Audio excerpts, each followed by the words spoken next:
I was struck by something that President Trump said earlier this week at a funeral about a senator from South Carolina.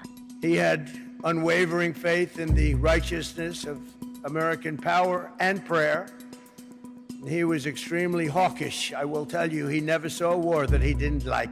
That was Trump talking about the late Lindsey Graham, who died unexpectedly earlier this month. Graham was an outspoken supporter of Israel who backed regime change in Iran. But he was also sort of a relic in a Republican Party that has become increasingly skeptical of foreign interventions. So what is U.S. foreign policy without Lindsey Graham? From the BBC, I'm Asma Khalid in Washington, D.C.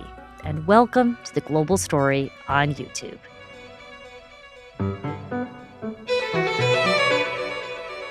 Daniel Bush, welcome back to The Global Story. We've had you on before, but for those who may not know you, could we have you just ever so briefly introduce yourself? It would be my pleasure, Asma. I'm the Washington correspondent here at the BBC, cover the White House, the administration, obviously a lot of foreign policy this year in Trump's second term in office. Yeah, and you've covered Congress as well in a previous iteration of your life. Campaign reporter, yep. And you covered Lindsey Graham. I did, yes. When I was a congressional reporter, this was in Obama's second term. I had many conversations with the late senator on the Hill, and he was quite the character, always happy to mix it up with reporters, knew what he was talking about, was a big, larger-than-life character on the Hill. Daniel, I'm really grateful that you're able to spend some time with us because not only have you covered the late Senator Lindsey Graham in your life, you also were one of the pool reporters, which we should explain to people means that you're part of that tight little ring group of reporters that travels everywhere with the president on a given day, sharing notes and tape with your fellow reporting colleagues. And this week, I would say, was a major moment in Washington foreign policy circles. It was a major moment for politicians, for diplomats, and even for world leaders. And that was on Tuesday when the late Senator Lindsey Graham's funeral was held. You were there in the National Cathedral covering President Trump. What was the moment like? Well, it was really sort of almost a mini presidential funeral service in the sense that when heads of state pass away in the United States, world leaders from around the globe show up in Washington to pay their respects. Mm-hmm. When senators pass away, however, that typically doesn't happen. And yet this week we saw two world leaders and then other dignitaries as well, but President Zelensky of Ukraine and Prime Minister Netanyahu of Israel making the trip all the way, halfway around the world, to be here in Washington to pay their respects for Lindsey Graham. Today we gather in the deepest gratitude and profoundest sorrow to honor a beloved friend, a devoted brother, a respected statesman, a giant of the United States Senate, and a true American original who left us much too soon. President Trump was there, the vice president, a number of cabinet members, dozens of members of Congress, and all of that spoke to Lindsey Graham's reputation, his presence, his impact on Washington. He really was, a senator that stood out from the crowd and was a very influential voice on foreign policy. And I think that's why we saw, both and you Netanyahu, heard that in the funeral, right? In the eulogies that were delivered. Certainly. I mean, Sean Hannity, the Fox host, gave probably the longest eulogy at the funeral, and he spoke a lot about foreign policy and Lindsey Graham's influence on Trump in particular when it comes to foreign policy. I see Prime Minister Netanyahu is here. Mr. Prime Minister, you too have been a dear friend of mine for 30 years. It's an honor to have you. And Lindsey would have been blown away that you took this long journey with your beautiful bride to be here today. He loved you. He loved the state of Israel. He loved the people of Israel. The president, in his briefer eulogy for Lindsey Graham, didn't get into specifics, but he did say that Lindsey Graham was a hawk who never saw a war he didn't like. I did hear that. Yes. And so foreign policy sort of loomed over this moment as Washington got together to remember Lindsey Graham's legacy, and in particular his impact when it came to arguing for more support for Ukraine and his views on Iran.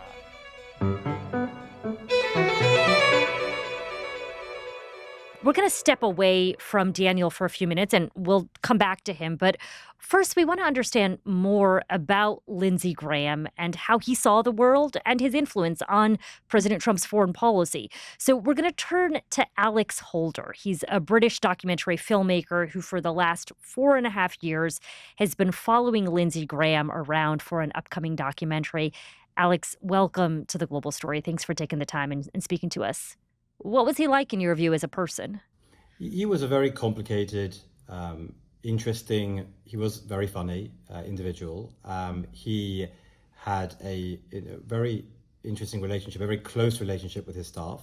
But he knew what he wanted and he knew what his goals were, and he would do everything he could to achieve those goals. So he treated politics, he would always call politics as a game. And for him, it was about how to win that game, right? And so he was always thinking about the different pieces on the sort of chessboard that he had to move and to anticipate. You mentioned he knew what his goals were. Many of his goals, they were on the global stage, and you followed him during some really pivotal moments and saw, I would say, behind the scenes moments that so few of us get the chance to do. I myself am someone who's covered a lot of Washington politics. I've covered the White House. But I think what I was so struck by in seeing some of the footage from your documentary is these were really candid conversations that I don't know that we often get to see.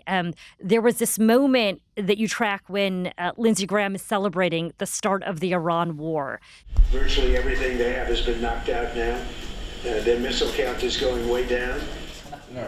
Amazingly, they're hitting countries that Look what we've done here. I know. Can you walk us through what that was like? The strikes that the U.S. and Israel began on Iran were in late February. When was this footage taken, and where was this? What was the scene like? Yes, I mean, it was a few days after the sort of surprise attacks, I guess, from the US and Israel on Iran. And his reaction was, beyond overjoyed that what he had been pushing for so long had finally happened in his mind. I almost cried. Yeah. I mean, like, how long have we been pushing this? Well, I mean, you've been pushing this for years, right? Right, it's here. I talked to Trump this morning. It's literally. Oh, he's jacked. Yeah. It's the best thing I've ever done. He loves blowing stuff up. And so for him, it was, the culmination of years of pushing and trying to achieve this outcome. So he was overjoyed, absolutely. There are a lot of people inside didn't want to do it, so I've had my challenges. But President Trump, when he gets into the zone, he listens, he asks good questions, no tweeting. He has done he hadn't tweeted much at all, no drama. He's been a great wartime president. I said last night that Trump and Bibi are like Roosevelt and Churchill. I mean, they're the right two guys to confront this evil. I would say that over the 4.5 years, that was probably the most happy I'd ever seen him, yeah. I have one final question for you, and that is that Lindsey Graham, in some ways, when you look at the arc of American politics, seems a bit like a relic. He was no doubt a leading voice on foreign policy in the Republican Party. You had been following him around, as you say, for the last 4 years. I wonder where his legacy, where his worldview sits at this moment. I mean, do you feel his story is done? I think that we will only know once these various issues that he was championing play out, right? I think that it's a bit too early to say. I think one of the moments where I felt he was very concerned was how he was not getting the support he thought he should get from some of his colleagues, and that he was sort of a one-man band on specifically the Ukraine issue and also on the Iran issue as well. So he felt he wasn't getting the support of his Republican colleagues. Exactly. And he found that difficult to comprehend, and that was pretty interesting to capture and to witness that. And I think it's still probably too early because so many of the things that he was pushing haven't yet come to a conclusion. Wow. Well, thank you for sharing some of that with us and for sharing your insights. We appreciate it. Yeah, a pleasure. Lovely speaking to you. As Alex alluded to, there are definitely some questions about what U.S. foreign policy might look like now in a world without Lindsey Graham. I'm picking up my conversation now with my colleague Daniel Bush here in Washington, D.C. to help make sense of this all. There was a particular piece of legislation that senators were voting on that to me is a sign of how Lindsey Graham and his influence on foreign policy continues, at least in this moment, to affect the administration and affect the Republican Party, even despite his death. Yeah, so this was an interesting moment. This is a Russia sanctions bill that Lindsey Graham had championed that would put more Western sanctions on Russian oil and gas, and also So countries that buy Russian oil and gas. correct, because Russia has continued to sell its energy around the world, and that has helped fund their war effort. It also included sanctions on technology that Russia uses for to produce weapons. This is an issue I've covered closely. Russia imports a lot of parts, a lot of technology, microchips, and other things, some of which is made inside the United States. That goes into drones, it goes into tanks, it goes into missiles, and this has been a huge priority for Ukraine. And in speaking with members of parliament in Ukraine, this is something they always bring up, is why can't the US and the West do more to cut off Russia's ability to import the technology it needs for its war effort? So this legislation would do that. It's impossible to fully cut off in a globalized economy where China has played a big role in allowing those imports to flow, but it would be a step towards making it a little bit harder for Russia to get the parts it needs for its war Daniel, effort. am I correct in understanding that there's been chatter on Capitol Hill for a really long time about the sanctions bill, and it only passed the Senate last night, Right, and was renamed in it honor was renamed of Lindsey after Graham. after Lindsey Graham. This was a moment where it passed with almost 90 votes in the Senate. It wasn't the final passage. That could come pretty soon, but it was a moment where Democrats and Republicans came together in a way to honor Lindsey Graham, right? Because he had been a champion of this.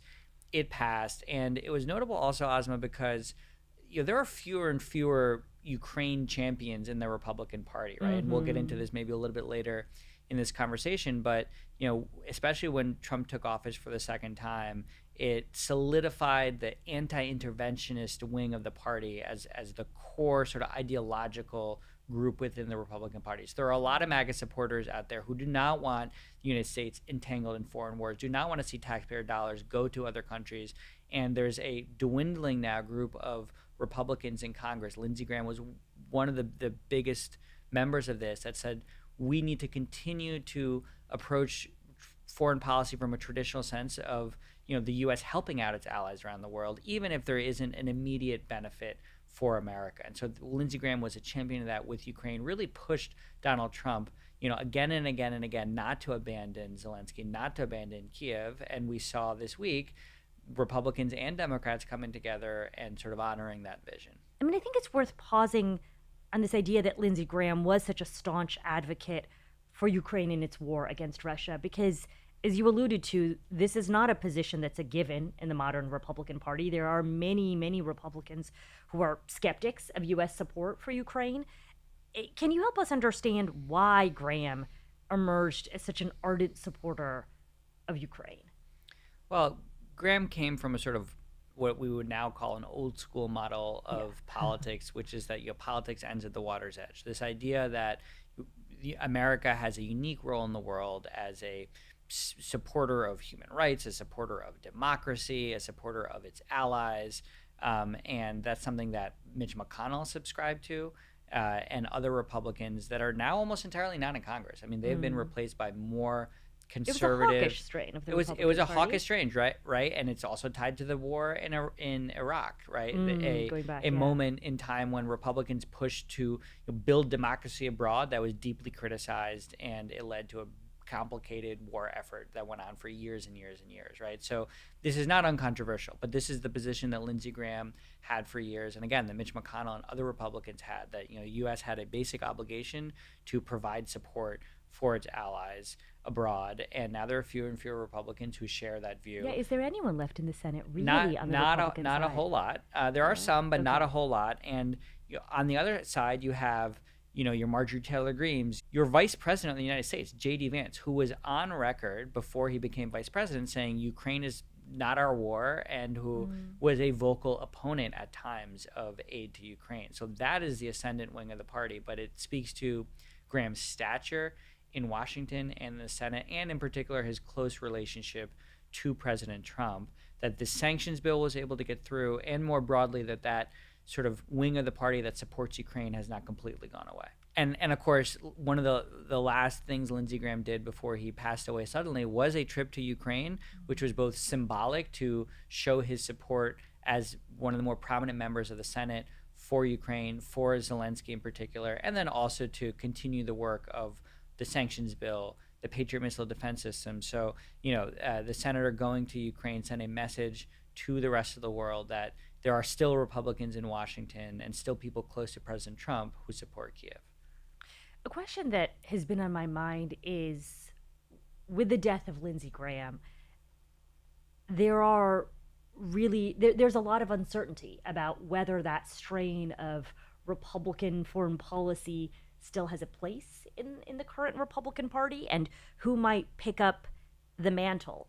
And I noticed that in the last few days, Laura Loomer, who has been a known skeptic of the war in Ukraine, MAGA influencer, has been in Ukraine, championing Ukraine. And I have a couple questions about that, but I think for the uninitiated, can you just ever so briefly explain who she is and what her role in the MAGA movement is? Sure. So she's one of a small group of very influential conservatives who have large online followings, who have become prominent members of the MAGA movement, who are also relatively close to the White House and to President Trump. We saw Loomer last year push for the president to make high-profile firings and changes to his team at the White House. Those changes went through. Whether or not she deserves full credit, is a matter of debate. But she's someone who has positioned herself as being close to President Trump and also having a loyal following among MAGA supporters. And I should also note she is famous for being a conspiracy theorist in part, right? For championing a lot of conspiracy theories about American government, its role in the world, and so on. And has made really vitriolic public statements about Muslims and Islam Yes. pretty routinely, I will say. Yes, and that's another part of this, is that there are several big conservative MAGA influencers online who, have towed the line or crossed the line into some of the white nationalist rhetoric, and Loomer's certainly tied to that. So Laura Loomer traveled to Ukraine. She visited a monastery that was hit by a Russian drone. She ate at a McDonald's at a burned out building. I believe she visited a damaged power plant. And perhaps most notably, she interviewed Volodymyr Zelensky, the president of Ukraine. And in the context of this all, she apologized for falling for what she described as Russian propaganda, and in fact sent out a message online on X afterwards saying that she can, I'm going to quote her here, see why Lindsey Graham loved Ukraine so much. And she says, I see it now. How do you interpret what she's been up to in Ukraine? And do you see her as someone who might actually take on Lindsey Graham's mantle? And I asked that. She did an interview with Politico Playbook this week in which she suggested maybe that person has to be me. And I think for anyone who sort of understood Laura Loomer's past foreign policy, it was a real sort of eyebrow-raising moment. It was certainly a sort of shocking 180 that surprised everyone. The trip to Ukraine, all the rhetoric you just laid out, was not something that I think anyone would have expected from Loomer. A couple different ways to interpret it, to think about it. One thing is to say that when it comes to President Trump's foreign policy in his second term, he has been squarely opposed to a lot of key parts of his constituency when it comes to these powerful, influential MAGA influencers who have made the argument, for years that America should, again, disentangle itself from foreign conflicts, be anti-interventionist, focus on economic issues here at home, and President Trump starting a war with Iran, intervening in Venezuela to remove the leader there, and obviously supporting Israel. All of those things have been diametrically opposed to key parts of his base, including Loomer. And that has been difficult for the president. And what we saw from Loomer was, instead of continuing to move away from the president on foreign policy, continuing to drive a bigger and bigger wedge between Trump and parts of the MAGA base, she did this not unexpected reversal and moved closer to him on foreign policy and said, well, actually, maybe we shouldn't fully abandon Ukraine. Actually, maybe there is something she seemed to go further, I would say, than what I've heard from the president of the United States himself in the past. She did. She certainly was advocating for more involvement in Ukraine than perhaps President Trump is comfortable with. So, is she trying to push Trump in that direction? Is she trying to signal to her supporters, I've been critical of Trump in the past in foreign policy, but maybe he was more right in the end than I was willing to admit? It's a little unclear. We can't get in her head, certainly. I do think it's important not to overstate her influence with Trump, because coming out of her visit to Ukraine, there's been a lot of speculation about, will she now convince President Trump to suddenly turn around and start giving Ukraine billions in funding? That's unlikely. President Trump has a pretty clear idea of what he wants to do with Ukraine, which is, he wants an end to the war. He's unwilling to continue to fund the war effort in Ukraine. And that's about as far as he's willing to go. And is Loomer's one visit to Kiev going to change all that? Probably not. Daniel, do you see Laura Loomer as being the sort of future Lindsey Graham on foreign policy? Even as I say that question out loud, I'm someone who has covered Washington for a while. I hear the inner skeptic in my own voice as I ask that question. But if it's not her, let's say, is there anyone really in the current Republican Party who has the ability to do what Lindsey Graham did in the Republican Party? Or is that part of the party just gone now? That's the $64,000 question that will be answered in the 2028 Republican primary race. That's when we're going to see this debate really take hold. And we have talked about this a lot, Asma, but the avatars of this debate, at least right now, are probably going to be J.D. Vance and Marco Rubio, the two people widely expected to be the front runners for the Republican presidential nomination, should they both decide to run. And so, J.D. Vance represents what had been the Loomer wing, of the party that was more anti-interventionist, more critical of U.S. aid abroad. Marco Rubio represents that dwindling Lindsey Graham wing of the party that, by and large, has held a more traditional approach, been more hawkish, right, about U.S. intervention abroad. So Marco Rubio stands out. Point. Marco Rubio still does echo a lot of that. Right, Lindsey Graham. there are some senators on the Republican side of the aisle still who hold fast to that idea. But again, they're a diminishing group. Certainly, the Vance wing of the party is ascendant, but that debate will play out because it's going to be an open primary. There are going to be many Republicans that are going to run, and certainly, we can expect a few of them to be more in that traditional mode, make that argument, perhaps even specifically when it comes to Ukraine, argue that the U.S. should step up and do more. Will they end up winning that debate? Who knows? It was a real pleasure speaking with you. Thanks for taking the time. Likewise. Well, folks, that's it for The Global Story on YouTube today. Thanks, as always, for spending some time with us. And if you appreciated our show today, then I've got to mention that The Global Story is also available as an audio podcast. So that's right. You can find us every weekday on bbc.com or wherever you listen to your favorite shows.